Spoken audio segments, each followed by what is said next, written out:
ओम।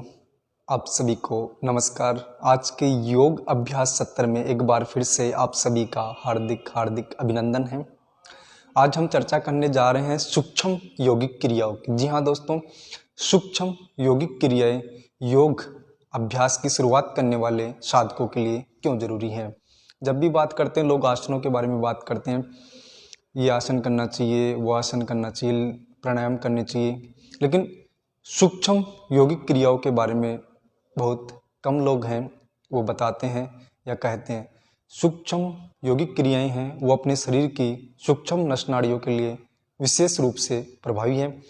चलिए आज हम चर्चा करते हैं सूक्ष्म योगिक क्रियाएं कौन कौन सी है और उनका हमारे शरीर के ऊपर क्या विशेष प्रभाव पड़ता है। सूक्ष्म योगिक क्रियाएं अपने हाथों की उंगलियां हैं, गर्दन के हैं, कंधे के हैं, घुटनों के हैं, पैरों के हैं। इसमें समस्त प्रकार की छोटी छोटी योगिक क्रियाएं आती हैं। दिखने में ये छोटी छोटी योगिक क्रियाएं हैं, लेकिन इनका अपने शरीर पे और नर्वस सिस्टम पे, मांसपेशियों पे काफ़ी सकारात्मक और दूरगामी प्रभाव पड़ता है। आइए शुरुआत करते हैं पहले हाथों की अंगुलियों से। जब भी आप कोई योगिक अभ्यास करते हैं तो ध्यान ये रखें, हमेशा कोई भी योग अभ्यास करते हैं तो खाली पेट आपको करना चाहिए। जल्दबाजी में बिल्कुल नहीं करना चाहिए। तनाव मुक्त होकर अभ्यास करें तो काफ़ी अच्छा रहता है। चेहरे पे अलग ही रौनक और मुस्कुराहट के साथ में अगर आप योग अभ्यास करते हैं तो आपको काफ़ी फायदा मिलता है। सूक्ष्म योगिक क्रिया में सबसे पहला अभ्यास होता है हाथों की अंगुलियों को आपको ऐसे खोलना और बंद करना। अगर आप सामने से देखें तो ऐसे ये आधी अंगुलियां ऐसे खोलनी है, बंद करनी है, खोलनी है और बंद करनी है। जो कोई व्यक्ति नई शुरुआत कर रहा है योग की तो सबसे पहले उनको सूक्ष्म योगिक क्रियाएं करवाएं, जिससे उनका शरीर है, मांसपेशियां हैं, वो योग अभ्यास करने के लिए तैयार हो जाएं। कभी भी शुरुआती योगाभ्यासी को आसनों से या प्राणायाम से शुरुआत ना करवाएं। शुरुआत में सूक्ष्म योगिक क्रियाएं करवाएं। सामने से अगर आप देखें तो अंगुलियों को आधा खोलना है, बंद करना है। ये दोनों हाथ बिल्कुल शोल्डर के से बराबर में रहना चाहिए। थोड़ा सा अगर दूर से करके देखें तो इसे आप देख लीजिए, दोनों हाथ बिल्कुल शोल्डर के समांतर है। आधी अंगुलियों को ऐसे खोलना है, बंद करना है। हर एक अभ्यास की प्रक्रिया को आपको कम से कम 10 बार दोहराना है और जल्दबाजी में बिल्कुल भी किसी अभ्यास को नहीं करें। काफ़ी लोग ऐसे ये नहीं करना है, क्योंकि जब आप शुरुआती तौर पे करते हैं तो आपकी मांसपेशियों में अकड़न रहती है, ब्लड का फ्लो सही नहीं होता। तो धीरे धीरे जब आप शुरुआत करते हैं तो ब्लड का फ्लो भी अच्छे से होता है, अंगुलियों की मांसपेशियों में खिंचाव वगैरह नहीं होता है। लंबे लंबे गहरे गहरे श्वास के साथ में करें, बिल्कुल तनाव मुक्त होकर करें। उसके बाद में पूरी अंगुलियों को ऐसे खोलना और बंद करना है आराम से, बिल्कुल। जब आप किसी अभ्यास में पारंगत हो जाते हैं तो उसको गति के साथ में भी दोहरा सकते हैं। ऐसे ये जितना धीमे से सूक्ष्मता से आप अभ्यास को दोहराते हैं आपके लिए काफ़ी फायदेमंद होता है। ऐसे हर अभ्यास को 10 बार दोहराना है। ये अभ्यास अपने शरीर के लिए क्यों फायदेमंद है। काफ़ी लोग कहते हैं कि हमने हाथों की जो अंगुलियों के हैं, आधी अंगुलियों को पूरी अंगुलियों करते हैं तो इसके फायदे क्या हैं। अक्सर आपने लोगों को देखा होगा कि अंगुलियों से चटकाते रहते हैं, चटक चटक चटक चटक चटक चटक चटक चटक।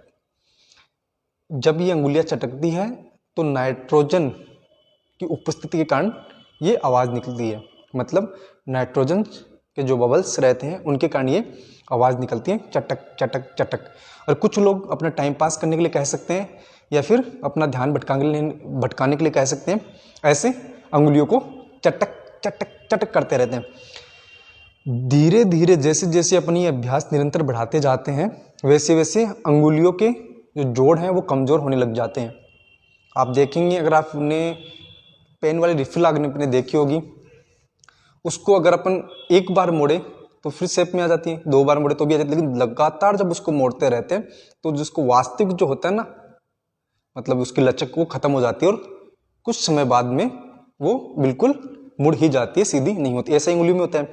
अंगुलियों के जोड़ भी हैं, उनको भी जब अपन बार बार चटकाते हैं ऐसे तो वो कमज़ोर होने लग जाते हैं। काफ़ी लोगों ने आपने देखा होगा जब लिखते हैं तो हाथों में कंपन शुरू हो जाती हैं, हाथ बिल्कुल ग्रिपिंग पावर कमज़ोर हो जाता है। काफ़ी लोगों को आपने देखा होगा गिलास पकड़ते समय ऐसे युवाओं में आपने देखा होगा। ये किसका कारण है? ऐसी अंगुलियों को चटकाने का। और ये अभ्यास उन लोगों के लिए जरूरी है, खास हैं, जिनके सर्दियों के मौसम में हाथ बिल्कुल ठंडे हो जाते हैं, हाथ में ब्लड जम जाता है। काफ़ी लोग कहते हैं कि हाथ से काम ही नहीं होता, या हाथों की अंगुलियां वगैरह फट जाती हैं। ठीक है, ये क्यों फटती हैं? क्योंकि इनमें ब्लड का फ्लो सही तरीके से नहीं चलता। लेकिन जब आप ये अभ्यास करोगे तो यहाँ की जो नर्व हैं वो रिलैक्स हो जाएंगी, ब्लड का फ्लो अच्छे से होगा और इनमें होने वाला खिंचाव तनाव बिल्कुल नहीं होगा। साथ ही साथ आपका ग्रिपिंग पावर भी बढ़ेगा जब आप ये अभ्यास करते हो। लेकिन ध्यान ये आपको रखना है, ये अंगुली चटकाने वाली आदत बिल्कुल नहीं करनी है। काफ़ी लोग क्या करते हैं, खुद की अंगुली तो चटकाती हैं, दूसरे की चटक चटक चटक चटक चटक करते रहते हैं। तो ये अंगुलियां बिल्कुल भी आपको नहीं चटकानी है। साथ ही साथ ये अभ्यास आपको दोहराने हैं। अंगुलियों को आधा खोलना, अंगुलियों को पूरा खोलना और बंद करना।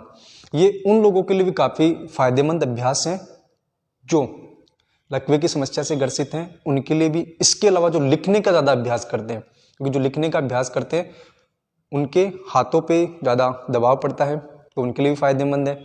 साथ ही साथ जो टाइपिंग का अभ्यास करते हैं, कंप्यूटर पे जो काम करते हैं, उनको भी अपनी अंगुलियों का काफ़ी प्रयोग करना पड़ता है, तो उनके लिए भी बड़ी शानदार अभ्यास है। इसके अलावा हाथों की, चाहे वो झंझनाहट हो, हाथों में खिंचाव हो, तनाव हो, कंपन हो, आदि सब समस्याओं में काफ़ी फायदेमंद है ये। फिर उसके बाद में आती है अंगूठे की बारी। अंगूठे के अभ्यास भी आपको इसे दोनों सामने करने हैं और ये ऐसे घुमाना है, बिल्कुल स्लो स्लो। किसी भी अभ्यास को आपको फास्टली नहीं करना है, ऐसे धीरे धीरे दोनों तरफ से दोहराना है, क्लॉकवाइज और एंटी क्लॉकवाइज, ऐसे। वही 5 से 10 की आवृत्ति में। अंगुलियों को भी आप चाहे तो आपने ऐसे किया, फिर उसे धीरे धीरे जितना आप पीछे की तरफ दबा सकते हैं, फिर आगे की तरफ दबाया, फिर पीछे की तरफ, आगे की तरफ। ये भी हाथों की, मतलब समान दिशा की तरफ तो आप इजीली ले जा सकते हो, लेकिन विपरीत दिशा में आप नहीं लेके जा सकते, काफ़ी दबाव का सामना करना पड़ता है। धीरे धीरे आपको ऐसे लेके जाना है। तो ये सूक्ष्म योगिक क्रिया मैंने आपको बताई क्यों फायदेमंद है। अंगूठे की बात करें तो सबसे ज़्यादा लिखने में अंगूठे का प्रयोग होता है। इसके अलावा अंगूठे का प्रयोग कहाँ होता है? जब आप मोबाइल पे टाइपिंग करते हैं, काफ़ी लोग गेम वगैरह खेलते हैं या कुछ भी लिखते हैं, तो मोबाइल पे सबसे ज़्यादा यूज किसका होता है? अंगूठे का। लिखने में सबसे ज़्यादा यूज किसका होता है? अंगूठे का। या किसी चीज़ को ऐसे उठाना हो या पकड़ना हो तो यहाँ अंगूठे का ज़्यादा यूज होता है, तो अंगूठे के लिए भी ये काफ़ी फायदेमंद है। उसके बाद में बारी आती है कलाई की। अक्सर आपने देखा होगा कि कुछ वजन उठाने से हो सकता है, या किसी चीज़ पे लटक के कोई एक्सरसाइज वगैरह करने से हो सकता है कलाइयों में खिंचाव हो जाता है। या मान लीजिए घर पे कुछ काम कर रहे हैं, उनसे भी कोई खिंचाव वगैरह हो जाता है, तो उनसे बचने के लिए अपन क्या करें? सबसे बढ़िया अभ्यास है, पहले आपने देखा होगा घरों पे महिलाएं वगैरह हैं, वो सिलबट्टे पे मिर्च वगैरह बनाती थी, तो उसमें पोजीशन क्या रहती थी? ऐसे सिलबट्टे पे ये ऐसे। इससे कलाई की हो गई। अगर आप ऐसे देखें तो इसको इस प्रकार से कर सकते हैं, ऐसे किया, ऐसे बिल्कुल धीमे धीमे।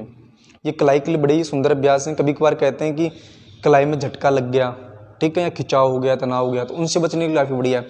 इसके अलावा आपने देखा होगा अक्सर बाइक पूरे चलाते हो तो रेस ऐसे लगाते हैं, भूम भूम भूम भूम भूम, ऐसे। उसमें भी ये एक्सरसाइज हो जाती है। इन सिलबट्टे वाली सबसे बढ़िया है। घर पे आटा गूंथते वगैरह पे आपने देखा होगा महिलाएं ऐसे ऐसे, ये तो ये कलाई की एक्सरसाइज है। अगर आप साधारण शब्दों में देखें तो इस प्रकार से कर सकते हैं। इसको घुमाते हुए भी कर सकते हैं, ऐसे राउंड टू राउंड, बिल्कुल दोनों तरफ से ऐसे, ये क्लॉकवाइज और एंटी क्लॉकवाइज। ये कलाई के लिए बड़े ही सुंदर अभ्यास है, क्योंकि अपने जो कलाई है यहाँ पे, इस पे भी काफ़ी प्रकार के जो एक्यूप्रेशर पॉइंट बने हुए हैं, जो महिलाओं के जनन अंगों के, पुरुषों के जनन अंगों के दोनों साइड में अलग अलग बने हुए, इनके बारे में अपन चर्चा करेंगे। तो उनके भी एक अच्छा प्रभाव पड़ता है, एक अच्छा असर उनके ऊपर पड़ता है। हर एक अभ्यास को बिल्कुल लंबे लंबे गहरे गहरे श्वास के साथ तनाव मुक्त होकर अभ्यास को दोहराना है। जल्दबाजी बिल्कुल भी आपको नहीं करनी है, दोनों तरफ से ऐसे। उसके बाद में बारी किसकी आती है? कोहनियों के अभ्यास की। कोहनियों के अभ्यास को आपको किस प्रकार से दोहराना है? इस प्रकार से, ये कोहनी में होने वाले खिंचाव के लिए, तनाव के लिए ये अभ्यास काफ़ी फायदेमंद है। इस प्रकार से आपको दोहराना है ऐसे, मतलब 5 से 7 बार आपको अंदर की तरफ और 5 से 7 बार बाहर की तरफ, ऐसे बिल्कुल सहजता के साथ। इसको दूसरे अर्थों में अपन देखें तो घर पे जब भी मेहमान आते हैं तो मम्मी कहती है आने दो आने दो आने दो, ऐसे आ रहे हैं, थक गए, 2 दिन रुके 4 दिन रुके मेहमान, रोज खा रहे हैं पी रहे हैं मजे कर रहे हैं, तो मम्मी थक जाती है तो क्या कहती है जाने दो, तो ऐसे ये जाने वाला हो गया। तो ये कोहनी के लिए बड़ी शानदार अभ्यास। अगर आप भी कोहनी में होने वाले खिंचाव तनाव से परेशान रहते हैं उनके लिए काफ़ी ज़बरदस्त अभ्यास है। कुछ लोग ऐसे भी आपने देखे होंगे रात को ऐसे कोहनी का तकिया बना के सोते हैं, तो उनमें भी खिंचाव तनाव की दिक्कत हो जाती है, ऐसे लगाया और सो जाते हैं। वो भी अगर ये अभ्यास करते हैं तो उनको काफ़ी हद तक फ़ायदा मिलता है। अब इसके बाद में चर्चा करेंगे अपन शोल्डर के अभ्यास की। तो शोल्डर के अभ्यास हैं वो किस प्रकार से किए जाएं और ये क्यों फायदेमंद है। शोल्डर के जो भी अभ्यास हैं वो शोल्डर में होने वाले खिंचाव के लिए, तनाव के लिए और खासकर सर्वाइकल पेन के लिए भी काफ़ी फायदेमंद। वैसे सर्वाइकल पेन का अपन एक खास चैप्टर रखेंगे और उसके बारे में चर्चा करेंगे। आज सभी सूक्ष्म योगी क्रिया करें। ऐसे आपको सामने मिलाना, ऊपर की तरफ लेके जाना है और बिल्कुल धीमे धीमे ऐसे,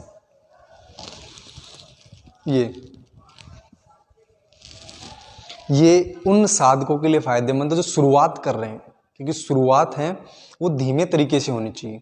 ठीक है, अगर अपन शुरू में फास्टली कर ले, हार्ड वर्किंग वाले कर लिए तो मांसपेशियों में थकान हो जाती है या मांसपेशियों में खिंचाव हो जाता है। 1-2 दिन में तो मतलब जोश में कर लेते हैं, फिर 3-4 दिन रेस्ट करनी पड़ती है, यहाँ से दुख रहा है वहाँ से दुख रहा है। लेकिन जब आपकी शुरुआत सूक्ष्म योगिक क्रियाओं से होती है तो आपका शरीर बिल्कुल तनाव मुक्त रहता है, एक नई ऊर्जा का संचार आपके शरीर के भीतर होता है। तो ये जो अभ्यास अगर आप कर रहे हैं ये आपके शोल्डर के लिए काफ़ी फायदेमंद है। बिल्कुल धीमे धीमे लंबे लंबे गहरे गहरे श्वास के साथ योगिक अभ्यास को आप दोहराएं ऐसे। ये 5 बार क्लॉकवाइज आपको दोहराना है, तो 5 बार एंटी क्लॉकवाइज, और फिर पीछे से आगे की तरफ ऐसे लेके आए, ऐसे और ऐसे। इस प्रकार से आपको अभ्यास को दोहराना है।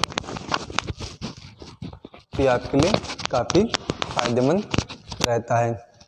ऐसे अभ्यास आप दोहराते हैं तो आपके शरीर के लिए काफ़ी फायदेमंद है। ये 5 बार क्लॉकवाइज, 5 बार एंटी क्लॉकवाइज आपको हर एक अभ्यास को दोहराना है। उसके बाद शोल्डर की दूसरी एक्सरसाइज है वो अपन किस प्रकार से कर सकते हैं। उसके लिए आपको करना ये होता है, दोनों हाथ आपको शोल्डर के ऊपर रखने हैं और इस प्रकार से एक हाथ को पीछे की तरफ आपको लेके जाना है और एक हाथ को बिल्कुल ऊपर की तरफ, कोहनी बिल्कुल ऊपर की तरफ रहेगी, पीछे वाले की नीचे की तरफ, फिर आगे वाले में रहेगी कोहनी ऊपर की तरफ और इसमें नीचे की तरफ। आप इसको गति के साथ में भी ऐसे दोहरा सकते हो। ये जो सूक्ष्म योगिक अभ्यास है वो आपके सिर्फ शोल्डर के लिए ही नहीं अपितु कमर के लिए भी काफ़ी फायदेमंद है। ये उनके लिए फायदेमंद है जिनकी कमर का कमरा बन चुका है और उनकी कमर का दायरा रेड बॉर्डर को क्रॉस कर चुका है, उनके लिए भी काफ़ी फायदेमंद है। इसके अलावा शोल्डर के लिए बड़ी ज़बरदस्त ये अभ्यास है। जो भारी वजन उठाने का काम करते हैं, शोल्डर के पेन से जो काफ़ी हद तक परेशान है उनके लिए काफ़ी फायदेमंद है। ऐसे जी इस प्रकार से आपको दोहराना है। और ये सूक्ष्म योगिक अभ्यास आपके पूरे शरीर को वार्म अप करने के लिए, नई योगा अभ्यास से जुड़ने के लिए काफ़ी ज़बरदस्त अभ्यास है। इसके अलावा आप देखें तो शोल्डर की दूसरी एक्सरसाइज जैसे है ऐसे, ये आप गति के साथ में भी दोहरा सकते हैं या फिर धीमे धीमे भी दोहरा सकते हैं। ऐसे जितना आप धीमे दोहराएंगे फायदा उतना ही ज़्यादा होगा। जब आप अभ्यास में पारंगत हो जाते हैं उसके बाद में आप गति के साथ में भी दोहरा सकते हैं इन अभ्यास को बिल्कुल सहजता के साथ। ऐसे ऐसे गति के साथ में दोहराएं, ये शोल्डर के काफ़ी ज़बरदस्त अभ्यास। इसके अलावा आप ऐसे भी कर सकते हैं। ये हर एक अभ्यास को 5 से 10 की आवृत्ति में दोहराना है। अगर आप शुरुआती साधक है तो बिल्कुल धीमे धीमे दोहराएंगे, लंबे लंबे गहरे गहरे श्वास के साथ में दोहराएंगे। शरीर को, मन को, मस्तिष्क को, चित्त को बिल्कुल एकाग्रचित रखते हुए और बिल्कुल शांत भावना से अगर आप योगिक अभ्यास दोहराते हैं, सुबह के समय अगर आप योग अभ्यास दोहराएं तो काफ़ी फायदेमंद होता है। अगर आपके आसपास किसी प्रकार का उद्यान वगैरह है, बगीचा वगैरह है, उसमें अगर आप हरियाली के बीच में बैठ के या प्रकृति के बीच में बैठकर योग अभ्यास दोहराते हैं तो डेफिनेटली आपके शरीर को 100% फायदे मिलेंगे। इस प्रकार से आप ये दोहरा सकते हैं। तो ये रहे शोल्डर की। अब शोल्डर की बारी आती है। अगले अभ्यास की बात करें तो सर्वाइकल पेन के लिए भी और बैक पेन के लिए भी हैं। किस प्रकार से? ऐसे लंबा गहरा श्वास भरते हुए आपको ऐसे कंधों को उठाना है। ऐसे उठाया और फिर धीरे धीरे नीचे की तरफ। जितनी देर आप श्वास को अंदर रोके रखते हैं उतनी देर आपको रुकना है। फिर उसके बाद आपको धीरे धीरे नीचे की तरफ ऐसे आना है। पुनः लंबा गहरा श्वास भरते हुए आप उठेंगे, कंधों को उठाना ऐसे। अब जितनी देर आप रुक सकते हैं, श्वास को अंदर रोके रख सकते हैं, उतनी देर आपको रुकना है। फिर धीमे धीमे नीचे की तरफ आना है। इस अभ्यास को भी आपको 5 से 7 बार दोहराना है। अगर आप इस अभ्यास में पारंगत हो जाते हैं तो आप इसको ऐसे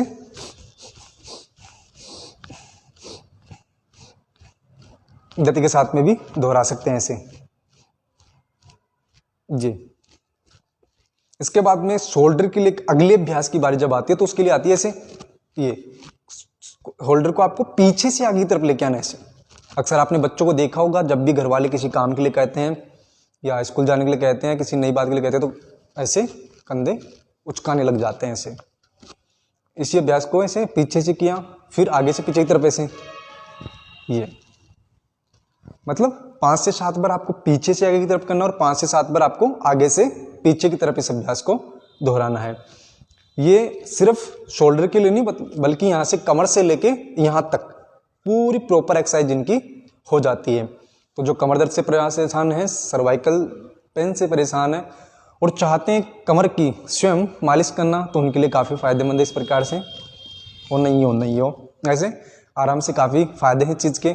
अब अगली चर्चा के ऊपर चलते हैं तो वो बारी आती है गर्दन की। जी हाँ दोस्तों, अगर आपको भी चाहिए बिल्कुल स्लिम स्वीट गर्दन, बिल्कुल झुर्रियों से फ्री, ठीक है, झुर्रियों से फ्री वाली अगर आपको गर्दन चाहिए, फैट से फ्री वाली गर्दन आपको चाहिए, या बिल्कुल स्लिम स्वीट जिसमें कोई फैट ना हो, झुर्रियाँ ना हो वाली गर्दन चाहिए, लचीली वाली गर्दन चाहिए, तो आपको ये अभ्यास करने काफ़ी जरूरी हैं। तो कौन कौन से अभ्यास हैं? पहला अभ्यास है गर्दन को ऐसे लेके गए, लंबा गहरा श्वास भरते हुए दाईं तरफ श्वास को अंदर रोके रखना है। जितनी देर आप सहजता के साथ श्वास को अंदर रोके रख सकते हैं उतनी देर आपको रुकना है।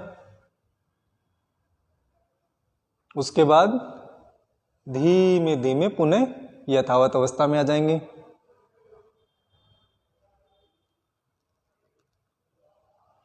ध्यान ये रखें, गर्दन के जितने भी अभ्यास हैं उन सभी अभ्यास को आप बिल्कुल धीमे धीमे दोहराएंगे, झटके के साथ में बिल्कुल भी नहीं दोहराएंगे। चाहे आप कितना ही पारंगत क्यों ना हो चुके हों, गर्दन के प्रत्येक अभ्यास को बिल्कुल धीरे धीरे और सहजता के साथ में करेंगे। एक लंबे वक्त के साथ में, ऐसा नहीं है आपने जल्दी जल्दी में निपटा दिया वाला अभ्यास आपको गर्दन के अभ्यास में नहीं करना है। बहुत सावधानी रखने की जरूरत है हर एक अभ्यास में। और फिर बाएं तरफ जाएंगे, लंबा गहरा श्वास भरते हुए कुछ क्षण श्वास को अंदर रोके रखना है। जितनी देर आप श्वास को अंदर रोके रख सकते हैं उतनी देर बाएं तरफ आप रहेंगे। चेहरे पे किसी प्रकार का खिंचाव ना हो, तनाव ना हो। गर्दन पे भी अतिरिक्त दबाव नहीं पड़ना चाहिए, बिल्कुल इतना दबाव ही रहना चाहिए जितना आप सहन कर सकते हैं, उतना ही दबाव गर्दन के ऊपर रहना चाहिए। फिर धीरे धीरे बिल्कुल सहजता के साथ आराम से गर्दन को सामने तरफ लेके आना है। श्वास को बिल्कुल संतुलित करना है। दोनों तरफ से ये अभ्यास 5-5 की आवृत्ति में दोहराने। और ध्यान रखिए, गर्दन को उतना ही पीछे की तरफ घुमाना आपको जितना आप सहजता के साथ में घुमा सकते हैं। ऐसे नहीं ये दर्द हो या गर्दन उस दर्द को महसूस मतलब सहन न कर पाए, ऐसा आपको बिल्कुल भी नहीं करना है। ये विशेष बात आपको ध्यान में रखनी है। इस प्रकार से आपको अभ्यास दोहराना है दोनों तरफ से, समझ गए।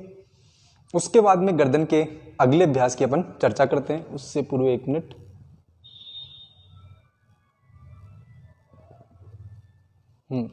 गर्दन के अगले अभ्यास की चर्चा करते हैं। उसमें करते हैं गर्दन को दाएं कंधे पे लेके आना है, श्वास से बढ़ते हुए ऐसे।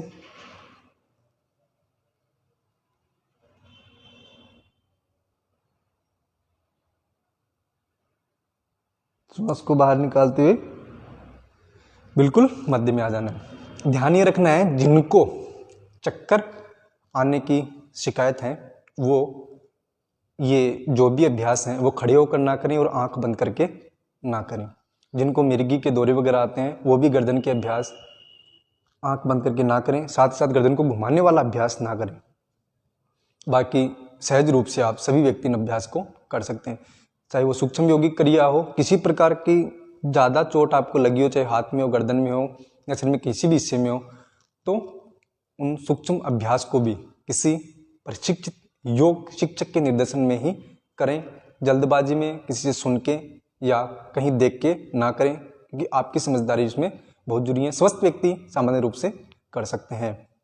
फिर बाएं तरफ लेके गए, मतलब जिनको आंख बंद करने के बाद में चक्कर वगैरह आते हों या असहज महसूस होता हो, वो आंख बंद करके अभ्यास ना करें, वरना सभी अभ्यास को आप आंख बंद करके करें तो फायदे काफ़ी बेहतर मिलते हैं, क्योंकि इसमें एकाग्रता बढ़ जाती है।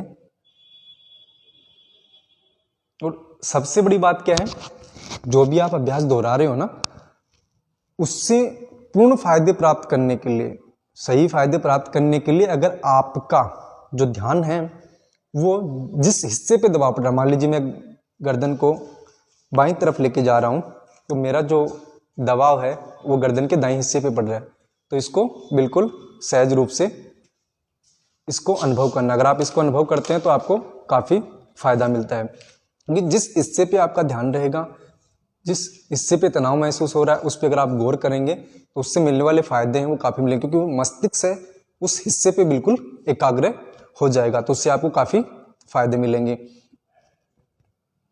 और ध्यान रखिए, कंधे को नहीं ऐसे उठाना है। काफ़ी लोग ये कर लेते हैं कि गर्दन को कम झुकाने पड़े, ऐसे कंधे को उठा लेना है, ना ही कंधे को ज़बरदस्ती नीचे की तरफ झुकाना है। ऐसे काफ़ी लोग ऐसे भी करते हैं कि गर्दन को ज़्यादा झुकाने के चक्कर में ऐसे कंधे को नीचे लेके जाते हैं। ये आपको नहीं करना है, ना ही कंधे को उठाना है। कंधे बिल्कुल ऐसे रखना और गर्दन भी जितनी सहजता जा सकती है उतना ही लेके जाना है। किसी से प्रतिस्पर्धा आपको बिल्कुल भी नहीं करनी है। काफ़ी लोग देखते हैं कि उसने अगर इतना कर लिया तो मैं भी ये करूँ। ये भी देखना होता है कि उसने, सामने वाले ने मेहनत कितनी की है, कितने समय से वो प्रयास कर रहा है। ऐसा थोड़ी है कि किसी व्यक्ति ने किसी एक अभ्यास में कुछ कम समय में सफलता प्राप्त कर ली हो।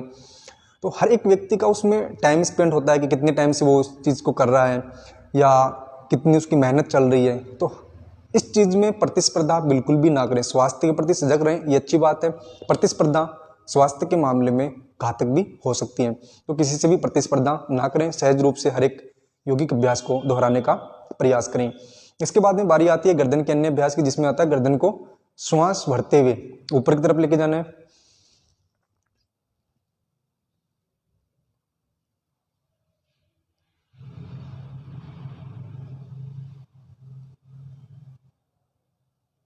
श्वास को बाहर निकालते हुए नीचे की तरफ।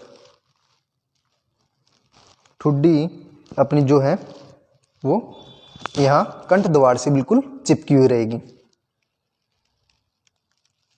जितनी देर श्वास को आप बाहर रोके रख सकते हैं उतनी देर रोके रखना है, फिर पुनः यथावत अवस्था में आ जाना है। मतलब पीछे की तरफ जब आप इस अभ्यास में जाते हो तो श्वास को भरते हुए जाना है। आंखों को बंद रखें तो फायदे मैंने पहले बताए थे काफ़ी मिलते हैं, लेकिन कुछ समस्याएं हैं उनमें आप आंखों को खुला भी रख सकते हैं। नीचे की तरफ झुकते हुए आपको क्या करना है, श्वास को बाहर की तरफ निकालना और ठुड्डी को कंठकूप से लगाने का प्रयास करना है। ये सभी यौगिक क्रियाएं अपनी गर्दन के लिए काफ़ी फायदेमंद है, क्योंकि अपनी जो रीढ़ होती है जिससे सुषुम्ना नाड़ी गुजरती है, उस रीढ़ की हड्डी पे सबसे ज़्यादा दबाव किसका पड़ता है, गर्दन का। काफ़ी लोग जैसे जैसे कंप्यूटर पे बैठे बैठे काम करते रहते हैं तो रीढ़ के ऊपर प्रभाव पड़ता है, या फ़ोन वगैरह से झुक के चलाते हैं उससे भी रीढ़ के ऊपर प्रभाव पड़ता है। अगर अपन दिन में ज़्यादा भी नहीं, एक बार या 2 बार गर्दन के अभ्यास कर लेते हैं तो अपनी रीढ़ की हड्डी भी रिलैक्स हो जाती है। क्यों? क्योंकि गर्दन का सबसे ज़्यादा दबाव रीढ़ के ऊपर ही पड़ता है। बाकी शरीर के हिस्से का कम दबाव रीढ़ पे पड़ता है, लेकिन गर्दन का सबसे ज़्यादा प्रभाव किसके ऊपर पड़ता है, रीढ़ की हड्डी के ऊपर पड़ता है। तो ये इनके अभ्यास काफ़ी जरूरी है। इसके अलावा गर्दन पे आने वाली झुर्रियाँ, एक्स्ट्रा फैट वेट है, उसको कम करने के लिए भी ये अभ्यास बहुत जरूरी है। उसके बाद में बारी आती है गर्दन को गोल गोल घुमाना। ऐसे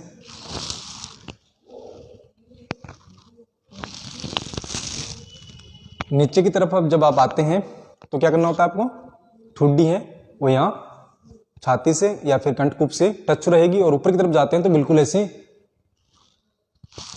इस प्रकार से आपको ये करना है, दोनों तरफ से करना है। आपने एक बार क्लॉकवाइज किया तो फिर एंटी क्लॉकवाइज ऐसे करना है आपको, इस प्रकार से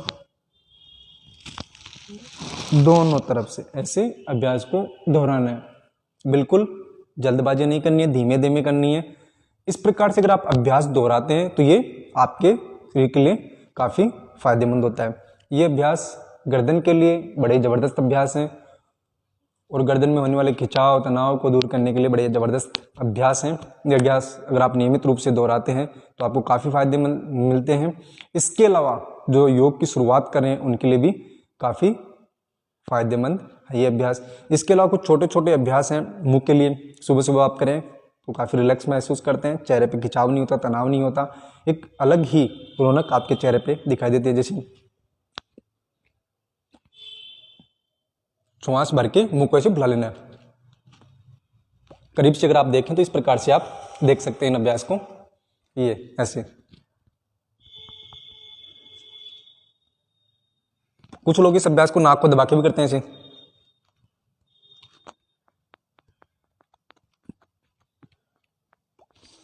बिना नाक दबाए करें तो भी काफी फायदेमंद है ऐसे।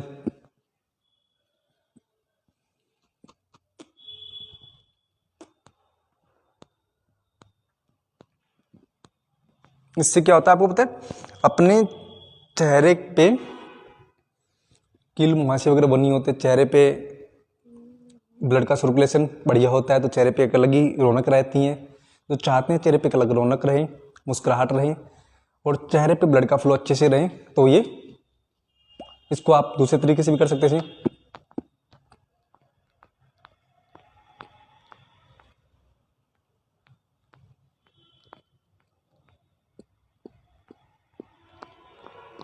इसके अलावा ये आपके डबल चिन की समस्या से भी काफी फायदा दिलाते हैं। और जो लोग कहते हैं गाल बिल्कुल ये बन गए हैं, तो इनके शेप को कम करने के लिए या इनके एक्स्ट्रा फैट और वेट को घटाने के लिए, जो चाहते हैं कि इनको घटाए या कम करें, उनके लिए भी काफी फायदेमंद है। इसके अलावा कुछ अभ्यास हैं चेहरे के लिए मुस्कुराने वाले से। होठों को आपको बिल्कुल बंद कर लेना है और बिल्कुल धीमे धीमे मुस्कुराने से आपको।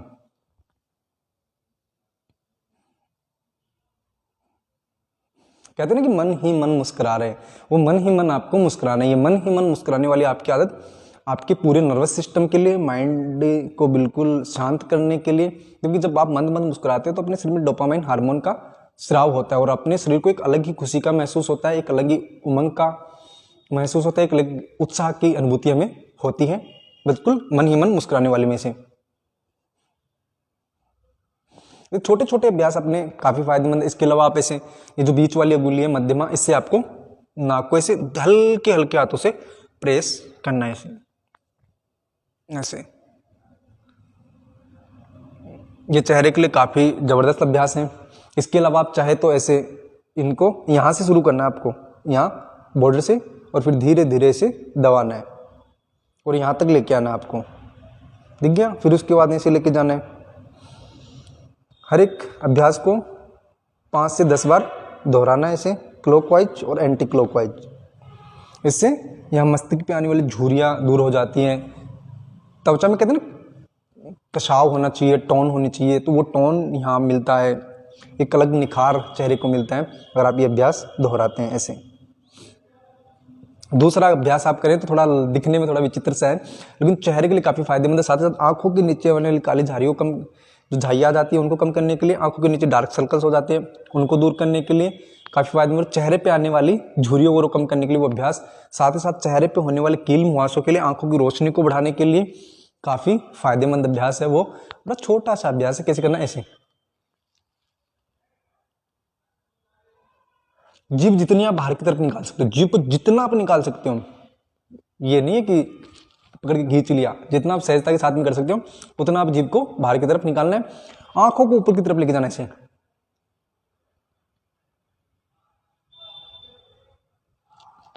चेहरे पे होने वाले कील मुहासों को दूर करने के लिए, चेहरे पे आने वाले झाई और झुर्रियों को कम करने के लिए, चेहरे पे टोन बनाने के लिए, नई निखार बनाने के लिए अभ्यास काफ़ी फायदेमंद है। अभ्यास आप दोहराते हैं तो आपके लिए काफ़ी फायदेमंद है।